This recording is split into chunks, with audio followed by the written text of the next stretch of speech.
The thing that I want to share with you is really a little bit about what the impact of SARS-CoV and this COVID pandemic has been for our children and adolescents that we serve. It's quite a broad topic, I know, and we're going to hit on a few important things. I don't have any disclosures, and these are my primary objectives for today. I really want us to explore maybe understanding the burden of infection in our childhood population, understanding specific risk factors for severe disease, understanding MISC-C and its presentation and treatment here at Loma Linda, a return to play guidelines for children, and understanding the psychological impact of children during the pandemic. I personally have 2 young adult children who've been impacted from their schools related to the pandemic, and so I certainly have that perspective.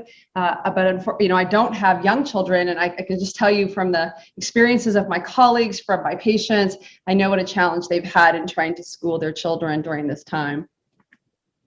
So let's talk first a little bit about the burden of SARS-CoV in children and adolescents. So we know it's not just the physical disease. In fact, it's less the physical disease because the burden is very broad. It reaches the physical less frequently than the adults, particularly in our initial disease. We have less severe initial disease, but we have emotional and mental stressors that the burden is really reaching our children for. We are seeing this multi-system inflammatory syndrome of children presenting, and we're going to talk about that today. And then, of course, school performance, athletics, activity. Dr. Lee just talked about the importance of children who, getting regular exercise, controlling their ADD symptoms or attention ability, and we have lack of that right now. And then the psychological impact that we're seeing. So, it is truly fortunate that the physical initial burden of disease has been lower in children and adolescents than in our elderly population. It's not been fortunate for our elderly population, but it's certainly fortunate for our youth. But right now, we still are barely scratching the surface of understanding what the long-term ramifications of the psychological and school burden are. And I think it's going to take some time for us to really understand that as we move forward into 2022, 23, to see where we land.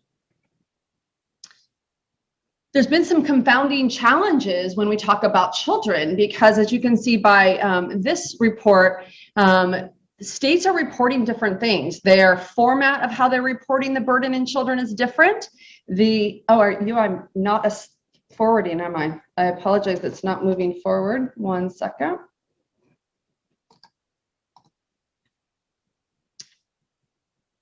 There we go. I'm so sorry about that. The state's reporting has been different by state. Definitions of children have differed by state. So some states even changed their definition partway through the reporting. So here in this slide, you can see that for Utah and Florida, at their reporting of their state level data related to children, they stop at age 14. That's not where we stop our children's data. So other states are reporting up to 17, some 18, others all the way up to 20. New York is not reporting data based on age except for New York City. So we have data from New York City by age, but not for New York as a state. And Texas has done something completely different, adding to other limitations for us. So they're, really in the state of Texas, very small percentage of their reports even give the age. And so it's hard to really get a good handle of the real numbers based on the state reporting. So let's talk about what we know based on those limitations to date.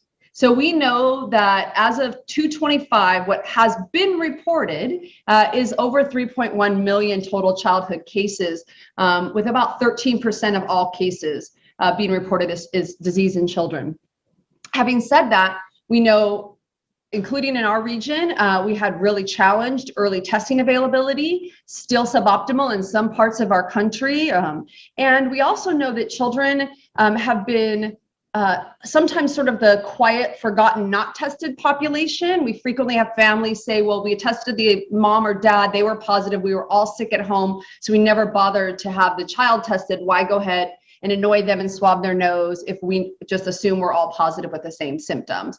We also know that in many of our areas, including our county testing sites, they are unwilling or were unable to test young children that were symptomatic. And so we have data gaps for sure. Having said that, if children were sick enough to be hospitalized, they were getting tested in most regions of the country. And so therefore, those that were sick enough to be hospitalized, we do have a good sense of their positivity or negativity. So overall, seeing about a little over 4,000 cases per 100,000 children in our population, but really a small percentage of our total reported hospitalizations. We saw that here at Loma Linda. We've seen that regionally and even nationally, where my pediatric colleagues around the nation, including our team here at Loma Linda, have been caring for first young adults, then older adults, and then sometimes even somewhere close to our geriatric population in our children's hospital and even in our ambulatory clinics in order to support, healthcare for all in our region. And so that's been an exciting way to see pediatricians step up to help our adult colleagues. Fortunately, we've had low amount of childhood death, but any death is a tragedy. And we do have 10 states with reported no childhood death, so that is good. If you want to look at it graphically in a slightly different way, you can look at the percentage of positive tests that are children by states. You can kind of find your state and see there that overall percent. And then you can also see the cases per 100,000 children in the state. And so of course it differs the way the percentage is showing up. For me, my home state of California, you can see that, here we're way down here, kind of in the bottom third for percent of positive tests that are children. And so that's exciting for us, but we're right about in the middle for the number of cases per 100,000 children in our state. So just different graphical ways to look at the data that is available, understanding the data limitation. And in this particular graph, Texas was excluded because of not reporting all of their children. We're also very fortunate that even pre-pandemic, there is a great data set called the Virtual PICU or Pediatric set, and they are collecting data from pediatric intensive care units all over North America. And they've been doing that for quality measures. And Loma Linda has been participating into that data set for some time. And really, they were able to then stand up some then available to everybody data around the PICU experience in North America for children who are presenting with COVID symptoms. And so of the 185 sites that have submitted data, we're able to see a little over 3,000 positive children. So these are not all hospitalized children. These are children sick enough to be in the ICU who got hospitalized. So at one of the reporting sites. And so you can also see that we've had about 90 confirmed deaths, unfortunately, and another close to 1,000 people who are diagnosed with multi-system inflammatory disease of children. And our own experience at Loma Linda is that some of these children are sick enough to be in the ICU. Some of them are coming into step down or acute care level of pediatrics. And so it's not the total number that's being captured here, but still a burden for our children and their families, obviously. When you look at the age distribution, I thought this was a great slide to show that in our PICU even, you can see that this purple wedge at the top that is showing us that our PICU colleagues have also stepped up and are taking care of young adults up to 30 years of age. You can see adults here in this purple wedge. 10 or almost 11% of all PICU admissions during this time have been in an age range that's typically older than we would admit to a pediatric ICU. So kudos to those teams as well. And if a fair chunk still in that under 2 years of age, about 15%. And then almost evenly about another third going in that 2 to 12 years and 12 to 18 year range. And then when you look at the therapies that were used based on their PICU days, you can see that a small percentage needed high flow oxygen, either high flow nasal cannula. A small sliver, about 4%, actually needed to go on ECMO. Some of them needed non-invasive ventilation, but a fair percent, 57%, did need conventional ventilation. And so as you can imagine, aerosolizing, these are all aerosolizing procedures, so it's increasing the risk of aerosolizing the virus from the nasopharyngeal area, further jeopardizing the healthcare workers that are helping these children. And then if you kind of look at the graphic representation on the bottom of the COVID-19 positive cases that were admitted to the PICU per day, you can sort of see this sine wave that sort of matches what's happened in our state and our states and our nation, with a surge in the summer, kind of slowing down through the early fall, and then a surge again as we entered the holiday and post-holiday season. So what does make risk for severe disease? What child walking through the door or in your community are you taking care of in your primary practice? Should you be more worried and even really stressing how to prevent COVID disease for those children? We know to date that obesity has repeatedly been indicated as a risk, regardless of other confounding factors. And there's a great study in the journal Pediatrics with an odds ratio of 3.39. And then the amount of hypoxia on arrival. So obviously they've already arrived ill. And so you can kind of say, well, they're really hypoxic. We're going to have a more difficult PICU course, or more likely to have a difficult PICU course, but not something you can really prevent beforehand in the community setting. We do know that our teenagers are having a little bit more disease closer to our adult colleagues as far as severity of illness, with our younger children having less severe initial disease. And then, of course, if they have significant underlying comorbid conditions, chronic lung disease, diabetes, congenital heart disease, if they're immunosuppressed for any reason or have underlying genetic metabolic disease, that does place them at greater risk for severe disease. So when we think about the PICU data set we talked about, the comorbidity of patients there, they sort of looked at sliced the wedge to say children who had really no comorbidities versus if they had moderate to severe or mild comorbidities.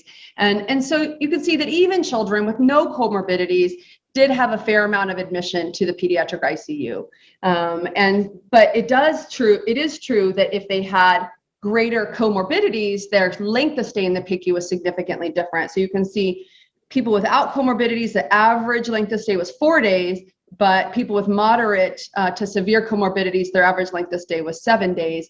And then there is this subset of unknowns. And so obviously any data set, I think Dr. Lee even mentioned this in his previous lecture, when you're pulling data from, that's been stood up really fast and not necessarily as a standardized clinical trial from the beginning, and we're getting different people thinking about what they should report and what they shouldn't, we're not necessarily always capturing the same data the same way in every place that's reported. So that's an important piece to remember. And then if you look by age range as well, you can definitely see a difference in the length of stay by age, which correlates with, the older you are, the more likely you are to have adult type illness of COVID. And so therefore being younger is somewhat protective of having initial severe disease. So what are those presenting symptoms that we see based on this PICU data set? So you can see that the organ systems involved by COVID, primarily in the presenting disease, with if they're initially ill enough from their illness to be admitted, there's a large percentage of respiratory and then of course circulatory challenges, and then sort of scattering down as you go after that.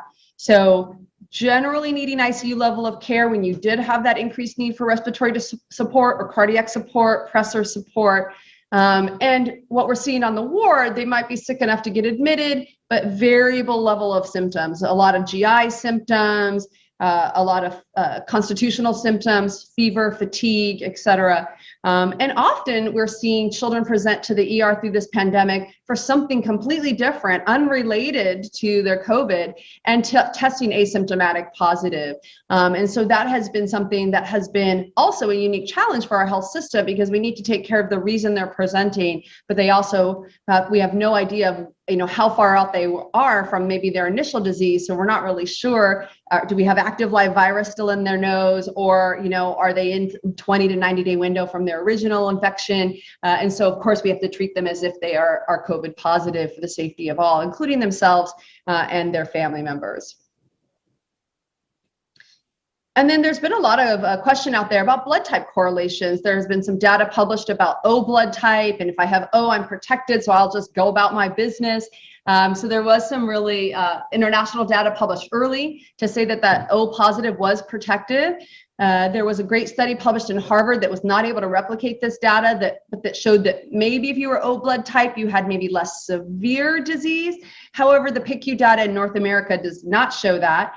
There was a large number of patients with unknown blood type, but you can see there's still a large slice here right next to unknown O positive is the greatest number of blood types seen in that PICU data set. So at least for our children, of the ones we know their blood type, there did not seem to be any kind of protection for having O blood type.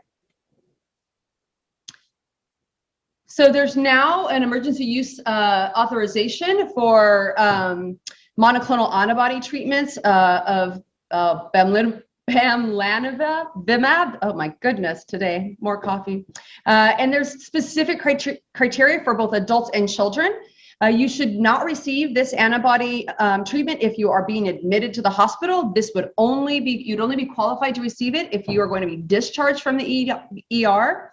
You cannot require supplemental oxygen over your baseline oxygen or require supplemental oxygen if your baseline is none. And you have to be within that 10-day window. And then for our pediatric patients, you have to be high risk. So you have to have one of these elements to make you high risk, which is 12 to 17 with a 40 and being 40 kilos, and then one of these elements, being overweight, obese, 85th percentile, having sickle cell, congenital or acquired heart disease, neurodevelopmental disorders, medically related technological dependence like vent or trach dependence, or then having severe chronic lung disease. And if you meet these criteria, then the ER can treat you under an EUA with these monoclonal antibody treatments. And we have started this conversation. I know our PZR here at Loma Linda have initiated these conversations with our subspecialists who treat children with these high risks to carve these patients out and see if this makes sense or not. What about once you're hospitalized? So, there's obviously been evolving data since last spring, and we've revised our hospital guidelines. We're fortunate that, of course, as a children's hospital, we have members of our institution that sit with the Children's Hospital Association of America. We're able to talk about data together, share what's working, learned a lot from each other early on. We know that it is a viral infection, so certainly secondary infection prevention and control measures are critical. Supportive care is going to be critical, but there is some indication for experimental treatment. And so you have to have, symptomatic lower respiratory tract infection and be PCR positive with moderate to severe disease. And so we are using the ability to use remdesivir, binding to that viral RNA-dependent polymerase, trying to ensure that we inhibit viral replication through prematurely terminating the RNA transcription through this mechanism. So it is FDA approved only if you're over 12 and over 40, but we do have an EUA for 3.5 kilos to 40 kilos or less than 12 years, but less than 40 kilos as well. There's a lot of labs they need to trend. You need to have normal kidney function. They need to be trending liver functions, PT-PTTs, inflammatory markers. There's a lot of stuff that they do have to trend for that. So that's an important thing to remember.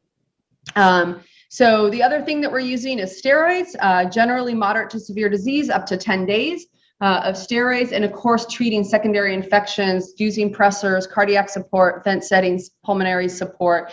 So if the child's required to be hospitalized, we do have a few other meds that we can use. There's, of course, been a lot of data flying around our nation over a lot of different types of medications that have not really been shown to have the same kind of efficacy as we hope. Lots of meds still being investigated, so I think there's more to come, particularly as we learn about the disease in children. But this is what's in our docket right now that allows our PICU intensivists and hospitals to care for children. What about multi-system inflammatory disease of children? So this is something that's actually been a real challenge for us, and we see waves. And this picture on this graph is kind of typical of what we see. So we see a spike in COVID cases in the community. As the spike of COVID cases falls, the spike of multi-system inflammatory syndromes rise, because this is a post-inflammatory cytokine storm. And so we are typically seeing this with our youth. The clinical criteria by CDC is that they have to be less than 21. Otherwise, there is a multi-system inflammatory syndrome in adults. criteria separately. They have to have fever. They have to require hospitalization.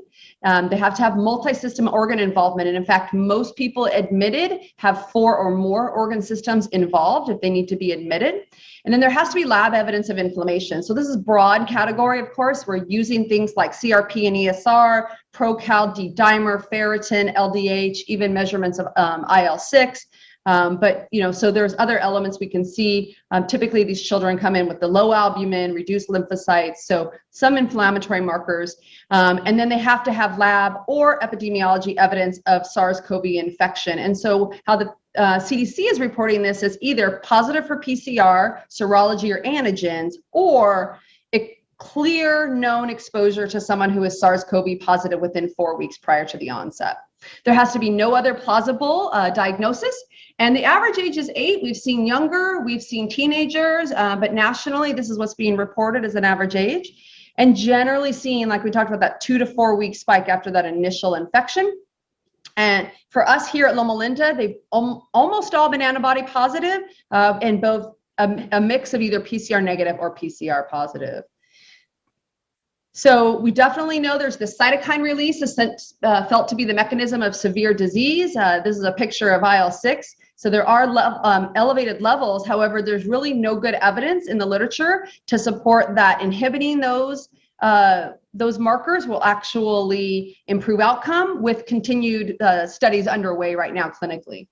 Our first line therapy here is to give IVIG, just like Kawasaki's. I think many people have heard this is a Kawasaki-like illness, particularly in our younger kids, our toddlers as they come in. It's confusing. You're looking for, well, they meet a lot of the criteria for Kawasaki's. They have this evidence of infection with SARS. That's going to help us trying to drive one way or the other. Fortunately for us, IVIG is used for both. And so that allows us to at least know a really good therapeutic treatment for them. And then methylprednisone given for 5 days and then tapering over 10 to 15 days.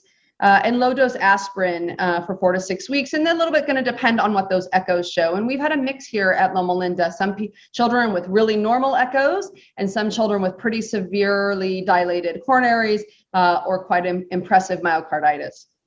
If they have refractory therapy, you can do a different kind of dosing of methylprednisone, or our rheumatology colleagues are working with us and then would be giving us the okay to use or decision to use or not to use anakinra. And so that's just a 5-day sub-Q. You really have to have evidence of respiratory distress with increasing oxygen pressures, meeting transfusion, worsening labs.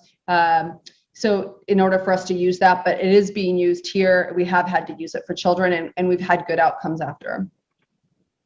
So what's our experience here? I'm going to share some data that has been being gathered by our pediatric infectious disease team, Dr. Suniji, and one of our pediatric hospitals, Dr. Wong, and some of their colleagues. And so we started gathering data on all the children that came in that we suspected might be Miss-C. So these are kids that, oh my goodness, I'm so sorry. These are kids that the patients, where we consulted ID on the patient, but thought they might have Miss-C, but we weren't sure. They might be presenting with sepsis or something else. And so there's no controls in this group. So these are children who are hospitalized and sick, coming in with fever, some risk of disease. And so when we look at it like that, I want you to keep that in mind, that there's no healthy controls in this data. But what it is that in the Miss-C absent data set, that we are really saying these are children that ultimately we decided did not meet the criteria and we did not treat them as Miss-C, versus the children we felt met the criteria and we did treat them for Miss-C. And so you can see this is the age distribution for us with both our female population and our male population. And you can see a slightly higher male to female ratio in our Miss-C present disease. And then what about the lab experience at Loma Linda? The physical exam experience at Loma Linda. So again, no healthy controls here. These are children presenting and hospitalized because they are ill. But you can see that children who ultimately we did diagnose with Miss-C have a significant amount of abdominal challenges. There's a pain, diarrhea, nausea, vomiting, a fair amount of them with shock. symptoms, whereas you can see if you go to the respiratory section, actually, there's really a small number of them that have pulmonary findings in MIS-C, where the alternate is true if they present ill enough for initial disease.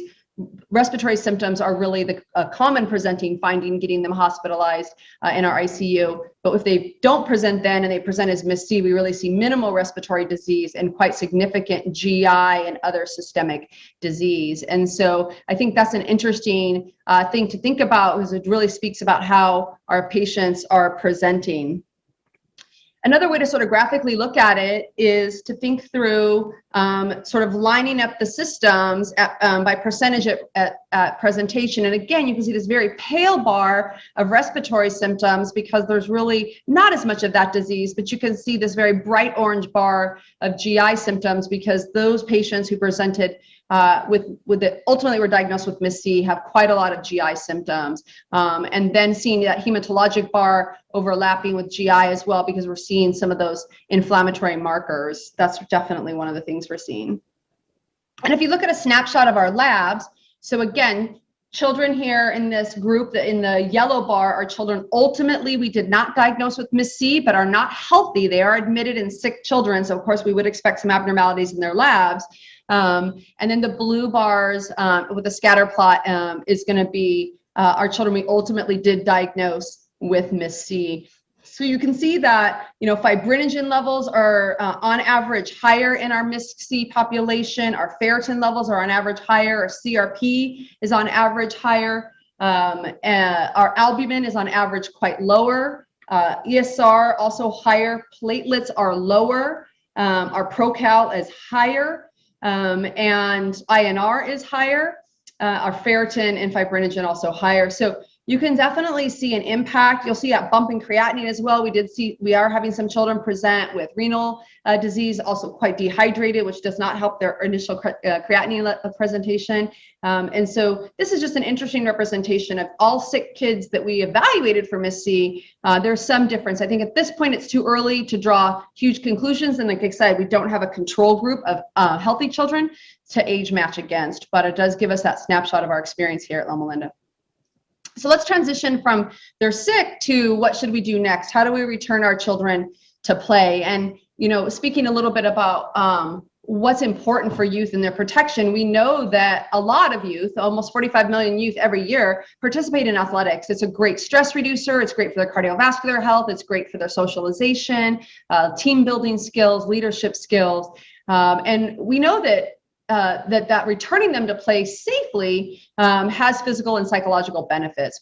But we have to have safe transition mitigation strategies, particularly in our adolescents, which are less likely to want to be compliant with mask wearing, are more likely to, share water bottles or eat near each other. And the data so far shows that they're probably as likely as adults to spread disease. And we do think that the data that we have to date shows that maybe our younger kids are a little bit less likely to spread compared to adults or adolescents. We know that prolonged close contact is the #1 driver for spread, and so mitigating those elements are important. So you have to really look at the actual type of sport. So is this an indoor sport or an outdoor sport? Are we confined?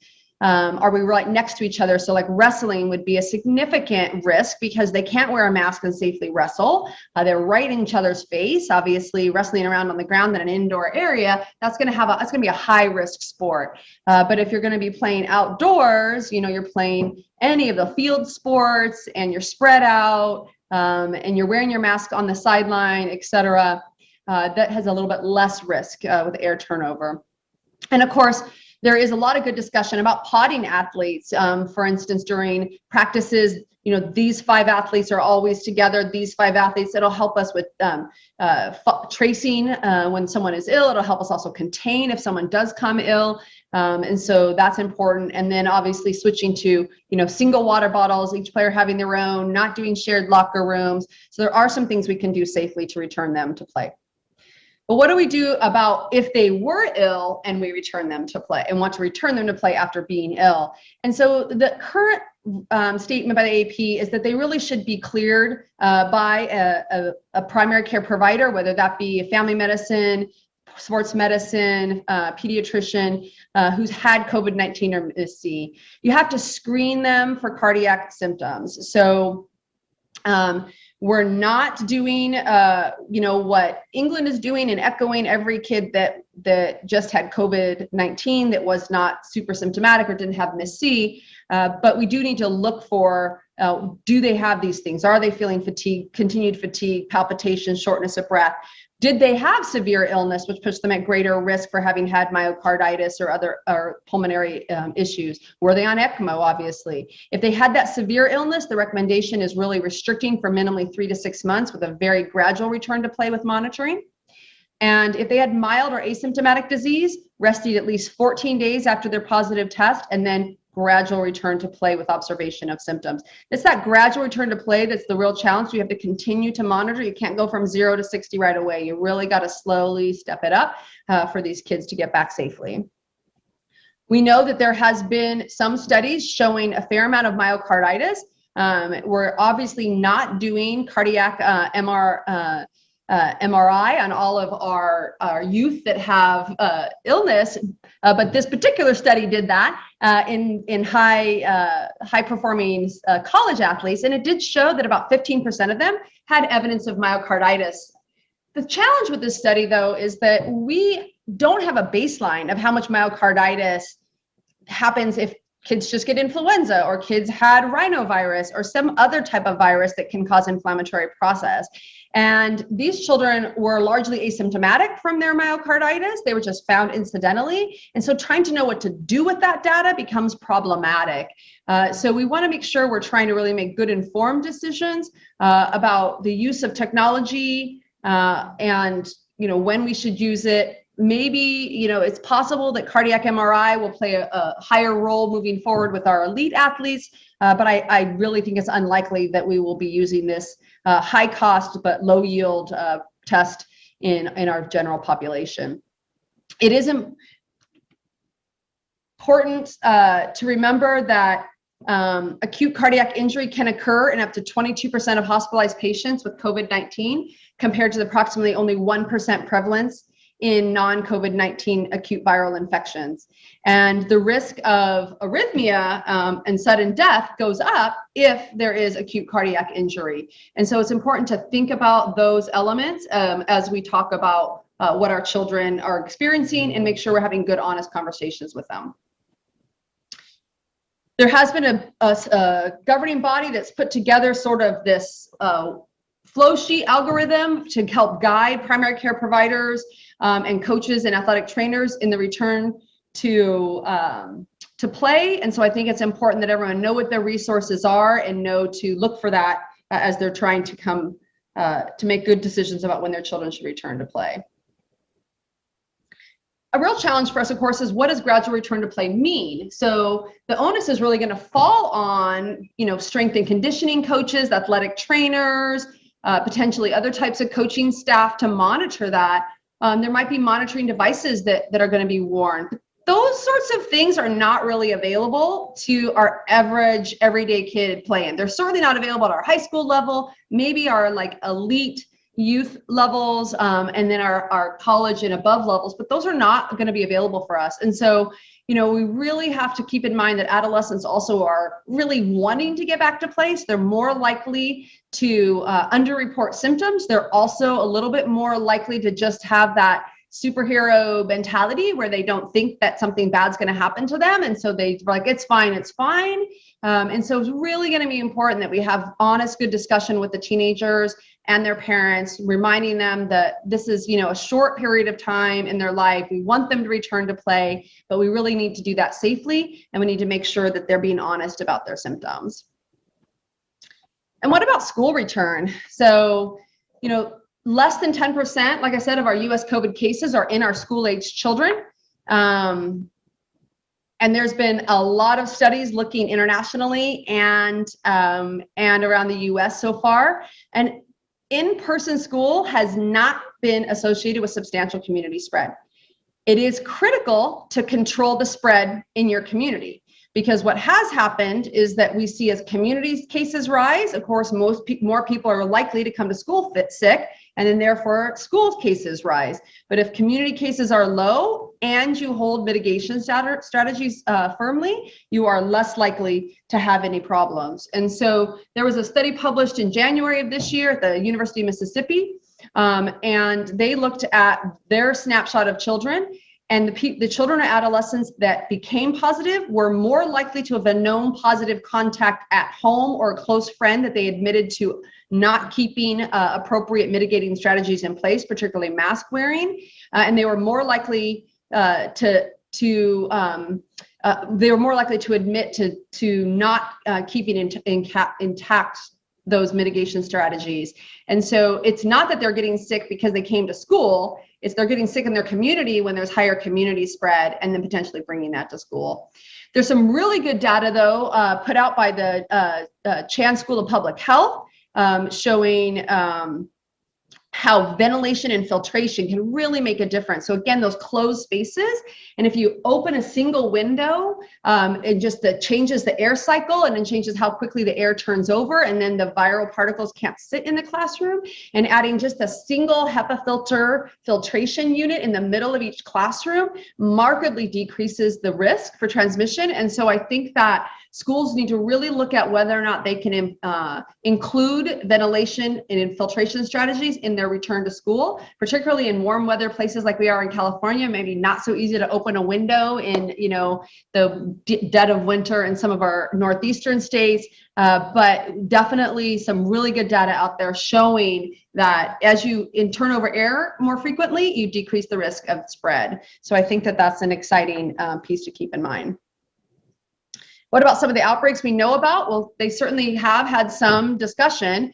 We know that it can occur if our mitigation strategies aren't adhered to, but that they're lower than or equal to the community outbreaks if we do adhere to them. There's a study out of North Carolina. They took 11 school districts and they were strictly adhering to their mitigation practices. And they opened last fall, kind of during the peak of as cases were continuing to rise, and they had very minimal related school transmission. That mitigation practices do work even in community settings where there's outbreaks occurring. Across the country as well as other countries, Chicago, and then of course in Germany, Norway, Italy, China, all have data supporting that opening with mitigation strategies can be done safely.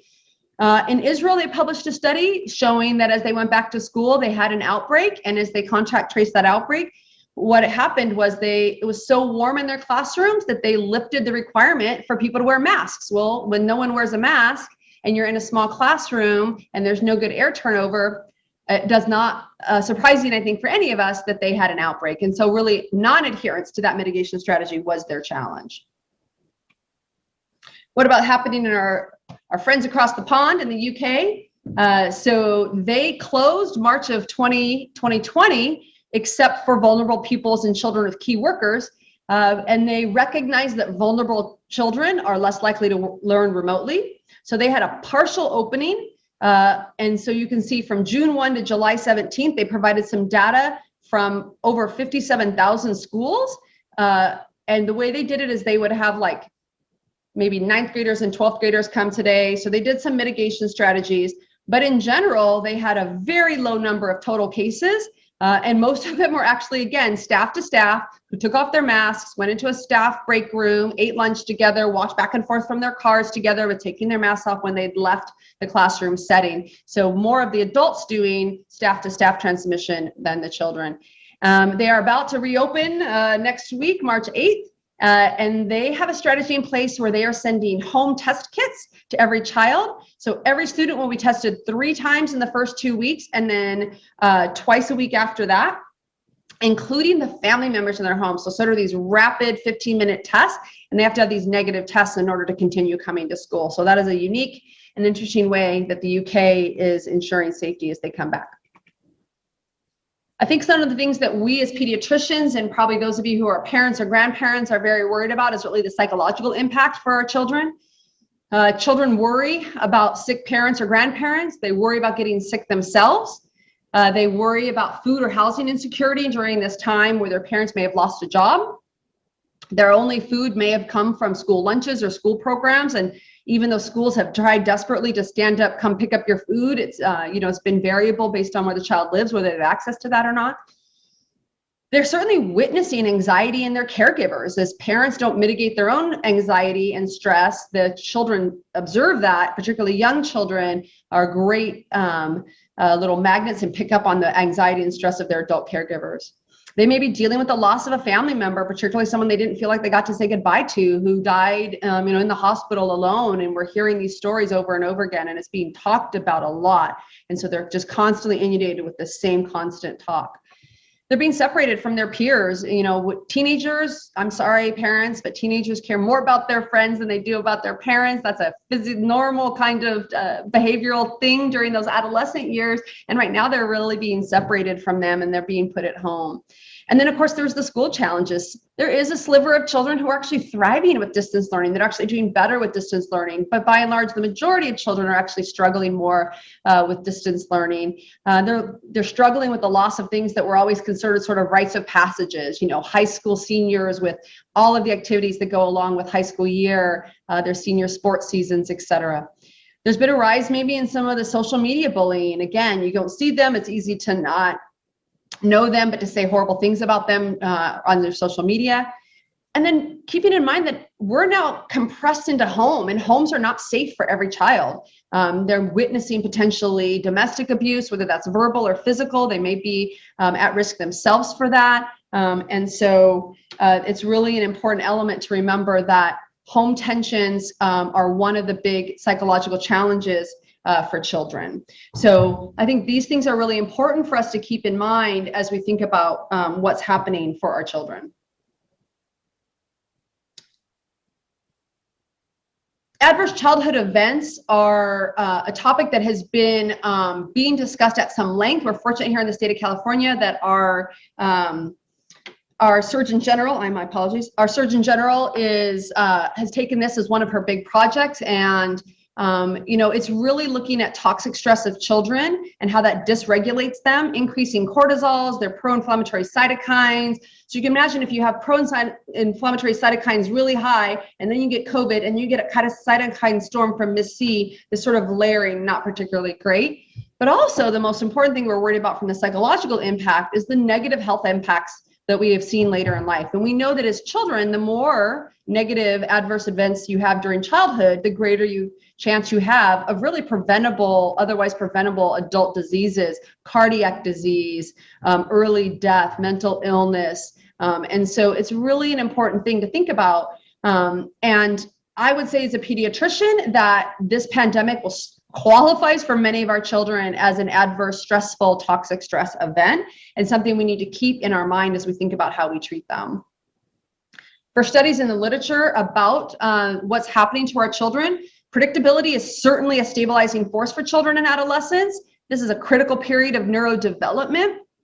And, so there's a lot of data coming out with questionnaires.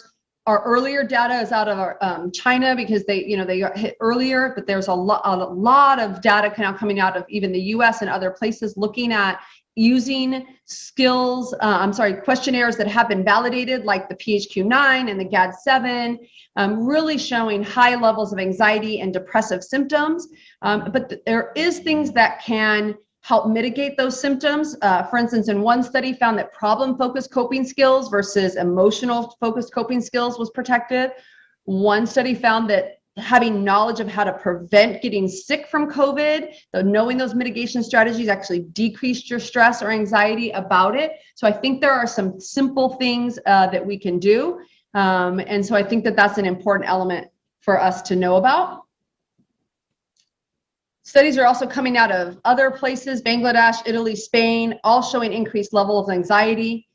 85% of the parents in this Italian study did indicate that their children showed increased irritability, fatigue, constitutional symptoms, things that made them worried, but also that 60% of the adults queried showed signs of anxiety or stress with what's going on. And then there's been some large review studies. So a review of 63 studies actually showed that the duration of loneliness for our youth compared to the intensity of loneliness has been more strongly correlated with mental health symptoms. And so the fact that we've been doing this for a very long time and children are fatiguing is another reason we got to figure out how to get them back safely to school and to their activities.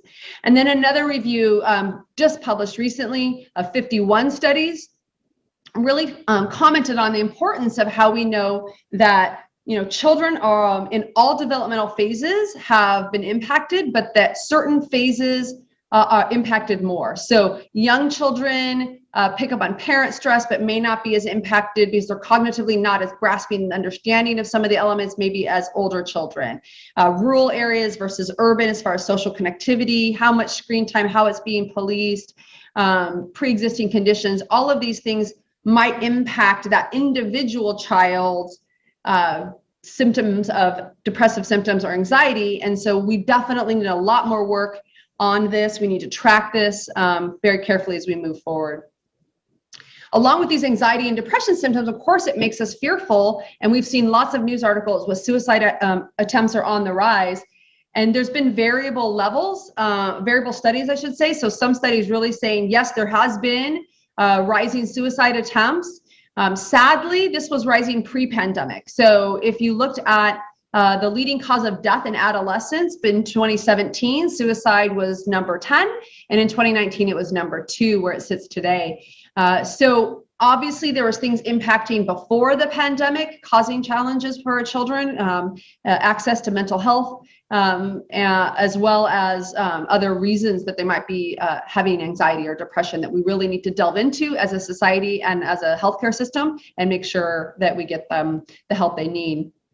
Recently, the Journal of Pediatrics put out a report that matched month to month from 2019 to 2020. And while some months did have an elevation in the number of suicide attempts, it wasn't a consistent pattern yet. And so again, more data needing to be tracked to ensure that we know what's going to happen for our children down the line. Eating disorders, of course, is another very complex relationship, psychological relationship, where they have a complex relationship with food. And unfortunately, as well as just like suicide, pre-pandemic, eating disorders were not only on the rise, but they were skewing younger and younger. We were seeing younger children presenting with eating disorders. And that's often stemming from this kind of desire to control something when they're in a high state of anxiety. They can't control the thing that's around them. What they control is what they put in their body or what they eat. And so that's something as one of the reasons that we see. We know that here during the pandemic, we've had food insecurity like we talked about, but we've also had these very panic buying, right? Like we've all seen pictures of people buying enough toilet paper or enough bottled water to last as, for Armageddon, and the sinks weren't going to stop running water. So why people felt this desire to grab hundreds and hundreds of bottles of water, is a unique psychological discussion by itself. But the children are seeing this. And so that's absolutely impacting them. There is some data already out there, though. We're trying to learn from what we know what happened with past outbreaks, the MERS, Ebola, or influenza, that these children during those times talk about this sense of foreboding kind of anxiety, panicky, PTSD symptoms, and that this very complex neuropsychiatric symptoms that are experienced are intermixed with the outbreak that's happening at the time. So I think we need to be having these conversations. We need to be recognizing, looking for this earlier. Our experience here at Loma Linda is that we have seen a rise. I think we're not saying there's a causation at this point, but we are seeing we had a 1.7 times higher admissions from March of 2020 when the state of California shut down through February 2021 compared to the same 12 months the year prior. It is true that a high percentage of these children, 65%, have coexisting anxiety or depression, but their other demographics are not particularly different. And so it's important to really look at other demographics to make sure that we're trying to understand what's happening for them. Pre-pandemic, it was already a challenge, but during the pandemic, getting access to partial hospital programs for eating disorders, particularly for the young ones, having enough neuropsychologists, enough child psychiatrists and child therapists in the community is quite difficult. It's something we definitely as a health system need to address, but it's become more impacted now. Children don't necessarily do therapy as well via video. There has been some good success, pockets of good success with this, and we're continuing to do that here at Loma Linda with our child psychology and child psychiatry teams, really spending a lot of effort working with our youth here. But it's also highlighting health disparities. We know that many of these kind of more expensive partial hospital programs in the outpatient setting don't take every insurance. So our children that are presenting with lower socioeconomic status or state-assisted insurance are less likely to qualify for some of these, even further acknowledging or spreading the gap in health disparities. So what can we do? Well, we have to talk to our children and adolescents about how they're feeling. We need to normalize those feelings without encouraging unhealthy focus on anxiety, sadness, or loss of control. We need to recognize within ourselves if we're feeling anxious or stressed and seek support for that so we're not projecting that onto our family. We need to encourage our children to do the same. We need to set up visits for them with therapists, with their primary care doctor. We're open. We know how to take care of children safely in the ambulatory setting. We want to see children for their annual checkup. We want to be having these discussions, whether it's with family medicine, pediatrics, one of our med peds colleagues. So we encourage everyone to get their children in for their annual well check, have these conversations, talk about what's going on in their life, see what's happening, and really recognizing early before they're reaching the point where they need to be hospitalized. We need to be advocates as healthcare providers at both our local, state, and national levels for safe return to school and activities, because the emotional impact for these children is still unknown, and I think it's going to be some time before we know the full impact. And we need to encourage appropriate families to consider enrolling in clinical vaccine trials. So let's talk about mental health hope. So fortunately, people are recognizing this as a challenge. There has been a coalition of 14 mental health organizations meeting regularly since the start of the pandemic with a strategic plan, including speeding up the National Suicide Prevention Lifeline. One of their strategic plans is creating an integrated whole person well-being goal. And I was like, well, we've been doing that at Loma Linda for over 100 years, so you guys should just come learn from us. But I think it's important that they are recognizing the importance of whole person, whole child care. And then there has been some COVID relief grants distributed to different states to help with the relief of depressive symptoms and workload. However, we just don't have enough total workforce or diversity of workforce in the mental health workforce to meet the needs of all of the patients who really need our help here. So this is something that's not going to be a quick fix. Money alone can't fix this. We need to train, and we need to implement, and we need to get mental health workforce out there where the people are so that they can receive the services they need. Talking a little bit about our vaccine hope. So I'm wearing my button. I've received my vaccine.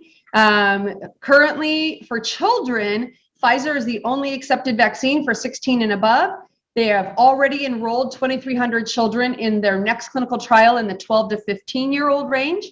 They're planning to enroll 5 to 11-year-olds later this year. They have a 4,000-person pregnant woman trial planned that they're kicking off.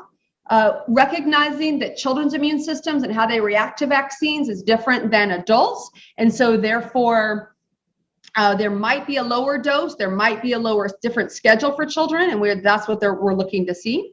For Moderna, currently 18 and above, they have enrolled 3,000 children in 12 to 17. On those studies, we hope that Pfizer and Moderna will have enough data for us by June to really get some information about hopefully getting those age range children. As we know, that kind of junior high school kids are just as likely to spread disease like they're adults, and we'd like to get, and they're also less likely than young children to kind of stick to those mitigation strategies. They want to hang out with their friends. They want to take their mask off. So trying to get vaccines to them is going to be important. Johnson & Johnson, as you know, was recently approved here in the US, but they are still also only 18 and above. They have not yet quite started their enrollment for children, but they do have several planned studies, both 12 to less than 18, as well as an infant trial and a pregnant woman trial. Remember, the difference is Pfizer and Moderna as an mRNA vaccine, but Johnson & Johnson is an adenovirus vector vaccine to introduce the DNA for spike protein into the cell. And adenovirus vaccines have been used in infants, particularly or young children. The Ebola virus vaccine used an adenovirus vector and was given safely to kids as young as 1. So they're hoping that with a known technology of that adenovirus vector vaccine, that they will be able to do some infant trials pretty quickly. So I know we are tight on time. I just want to say this is evolving data. I think the long-term implications and ramifications, particularly of the psychological stressors, the learning capability of our children, what will next year look like for our freshmen in college if they high school year was completely virtual? Will they be ready for that transitional step or not? What's going to happen, I think is going to still need us to be tracking, need us to be having our eyes open, need us to be providing resources for them as they transition through these phases of life. So thank you for your attention today. I do have references that Dr. Reichert will be able to post if you have any needs. Thank you so much, Dr. Clark. We really appreciate that. I saw a 2.5-year-old patient earlier in the week. He's wearing his little Mickey Mouse mask on, and I asked his mom, does he ever give you a hard time about using that? She's like, oh no, he wants to have it on. I think we're going to have a hard time with some of these kids realizing that's not the normal. I agree. I think that's true. And normalizing as parents, making it not a stressor. We're seeing children, like you said, as young as 1.5, 2, under their parents' supervision, wear their mask without no big deal. If you make it a normal, we're going to put our mask on, we're going to wear a mask, it's cool, we have fun colors, we have whatever, they do well with it. When we're stressed and angry and I don't want to wear my mask and they're taking it down, that's what our children are seeing as we model it. And so really there's the onus on us as the adult population to be good modelers of behavior for these children, and then we know they can comply. Wise words. Well, a question. You mentioned monoclonal antibody treatment in kids, bamlanivimab. I'm going to do the same thing. I know it's a horrible word. I wish they would. Yeah, bamlanivimab, I guess. Yeah. But I know that in adults, when this initially came out in adults, they cited in the high-risk patients reducing, when they were treated in the emergency departments, reducing return emergency visits and hospitalizations from 10% to 3% in adults. Are you seeing about the same kind of findings in kids? I don't have those percentages because I think it's been not used very highly yet. So we're not seeing good published information on it yet. It has been approved. It's out there. I know at Loma Linda, our PEDS ER leadership have reached out to our subspecialist of children in these high-risk populations to talk about it. I know our chronic lung disease physicians are interested in their children receiving it if they meet the criteria and they present to the ER. So I would have to get back to you to see, have we started giving any doses? And if so, are we seeing those patients return? Yeah. But it's a good thing we're going to have to track because we don't know yet. Yeah. And you might have alluded to this a little bit in some of the data you were presenting, but normally we blame our little kids as being the germ carriers, the vectors for all the upper respiratory illnesses that we have in the winter months and so forth. But in COVID, what are your thoughts there? Do you think that they're really the primary vectors, or is it us? I think it's us. We actually can, send particles quite a far distance compared to them. We know that as we cough as adults, we can spew microparticles for quite some distance, whereas our young children really don't have the force to do that. So the study is showing that kids under 10 are less likely to spread at the same rate. Not that they can't spread, but less likely to spread at the same rate as our adolescents and adults. A large number of our young adults, in our 20s and 30s being testing positive, but not necessarily a large number of those needing hospitalization. The burden of hospitalization, as you know, as a family medicine physician, has really fallen, in our older population greater than 65. But we've seen, tragic things, young people, 30s, 40s, 50s, having large vessel strokes, sudden cardiac arrhythmias and death. And these were healthy people. And so it's a little bit like Russian roulette. I hear a lot of people say, well, I know people just get sick and then they get better. Maybe, or they get sick and they don't get better. And there's no real way to predict that. And I think that that's one of the things that we have to keep our mind on. We just are still evolving, still learning, and that's hard. It's hard for us as physicians. It's hard for the public, for us not to have an exact answer all the time. But I think that the scientific community is doing due diligence to try and get as much data out there as we know it and keep reforming treatments and understanding so that together we can collectively kind of combat it.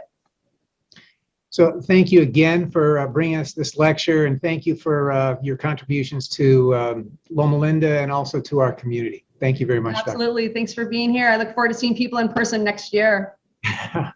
Bye. Bye-bye.